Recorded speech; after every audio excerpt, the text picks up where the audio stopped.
السلام علیکم friends, welcome back. Drama serial خوش نصیبی کی آنے والی ایپیسوڈ میں ہم دیکھیں گے کہ نہال کا تو کچھ پتہ نہیں چل رہا کہ وہ آئے گا یا نہیں آئے گا، کیونکہ فون اس کا آف ہے، رابطہ اس کا کسی سے بھی نہیں۔ نرمین تو آنکھوں میں اتنے خواب سجا کر بیٹھی ہے، اسے کیا پتا کہ نہال تو ایسا ہی ہے، وہ تو اپنے کالج کے دور سے ہی ایسا ہے۔ بھائی بھابھی یہ سب بات جانتے ہیں، مگر اس کے باوجود بھی جب نہال نے پسند کا اظہار نرمین کے ساتھ کیا تو وہاں پر رشتہ طے کر ہی دیا۔ اب عین نکاح کا دن قریب آ گیا، مگر نہال کا کچھ پتہ نہیں۔ بھائی نے ساتھ ہی ساتھ نرمین کو میسج کر دیا اور ساتھ نرمین کے باپ کو بھی کال کر دی کہ نہال کا کچھ پتہ نہیں چل رہا، ہم نہیں جانتے اس کے بارے میں۔ ہاں، میری اس کے دوست سے ضرور بات ہوئی اور وہ مجھے بتا رہا ہے کہ وہ دبئی سے کسی دوسری کنٹری میں چلا گیا، مگر اس نے ہمیں اس بارے میں کچھ بھی انفارم نہیں کیا۔ میں نہیں جانتا کہ وہ نکاح پر آئے گا یا نہیں آئے گا۔ اب ایک باپ کے لیے اس سے بڑی بات کیا ہو سکتی ہے کہ بیٹی دلہن بن کر بیٹھی ہے اور دلہا ہی نہ آئے۔ ایمان تو یہ بات پہلے ہی کہہ چکی ہے نرمین کو کہ مجھے نہال پر کوئی بھروسہ نہیں، تمہیں بابا کو فورس نہیں کرنا چاہیے تھا نہال سے شادی کے لیے۔ تو اب بہن کو اتنی باتیں سنا دی اور کہہ دیا کہ تم منحوس ہو، بابا صحیح کہتے ہیں کہ تم جو کہتی ہو وہی ہو جاتا ہے، تم سب کو کھا جاتی ہو، تم میری خوشیاں بھی کھا جاؤ گی۔ یہ کہہ کر ایمان کو تو غصے سے وہاں سے بھگا دیتی ہے۔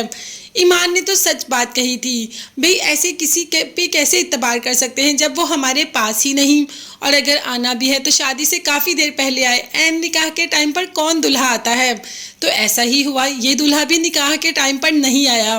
اب باپ یہ سب کچھ تو برداشت ہی نہیں کر پا رہا کہ بیٹی کی شادی ہے، اتنے چاؤں سے سب کچھ کیا اور دلہا ہی نہیں آیا اور بیٹی ایسے کی ایسے بیٹھی رہی، اور اوپر سے محلے والے، فیملی والے، رشتہ دار سب کی باتیں بھی تو سننے کو ملیں گی، اور بیٹی کی شادی آگے ہوگی نہیں ہوگی، اتنی سوچیں آ رہی تھی۔ انہی سوچوں کے دوران ہی ہارٹ اٹیک بھی ہو جاتا ہے اور باپ تو سیدھا ہاسپٹل پہنچ جاتا ہے۔